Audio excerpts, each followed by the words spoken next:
نحمده ونصلي على رسوله الكريم اما بعد اعوذ باللہ من الشیطان الرجیم بسم اللہ الرحمن الرحیم۔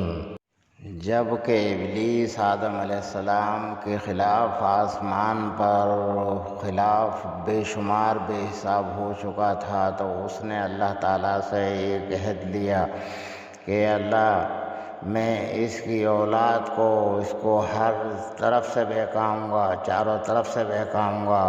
تو اللہ تعالیٰ نے کہا کہ جا تجھے چھوٹ ہے، تو چاروں طرف سے بہکا، لیکن جو میرے خاص بندے ہوں گے وہ تیرے بہکائی میں نہیں آئیں گے۔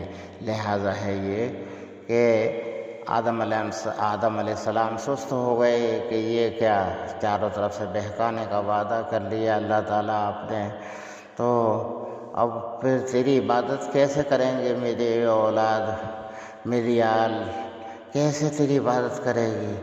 اللہ تعالیٰ نے کہا کہ دیکھو وہ عبادت کریں گے، لیکن اگر ان سے کوئی اس کے بہکائے میں آ کر خطا ہو جائے گی تو دو خانے باقی ہیں، جب وہ پیشانی زمین پر رکھ کر ناک لگا دیں گے، ناک یعنی جس کو ناک رگڑنا بھی کہتے ہیں، یعنی سجدہ کریں گے، میرے آگے جھکیں گے اور معذرت چاہیں گے، مجھ سے معافی چاہیں گے، مجھ سے مغفرت چاہیں گے، تو میں ان کو اوپر کا خانہ باقی ہے، اوپر سے رحمت کی بارش کروں گا، یعنی کہ میں ان کو معاف کر دوں گا۔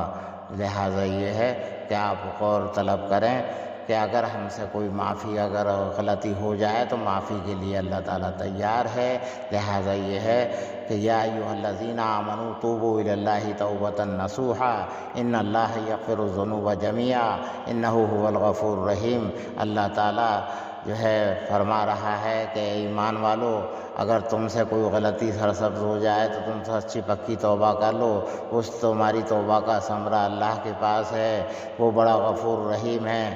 لہٰذا ہمیں نا امید نہیں ہونا چاہیے، اور مایوسی کفر ہے، مایوس نہیں ہونا چاہیے، اس کی رحمت کا بھروسہ بے حساب بے شمار ہونا چاہیے، اور اس کی رحمت پر یقین رکھنا چاہیے، اور اس کے ہی خوف سے ڈرنا چاہیے۔ وآخر دعوانا الحمد للہ رب العالمین۔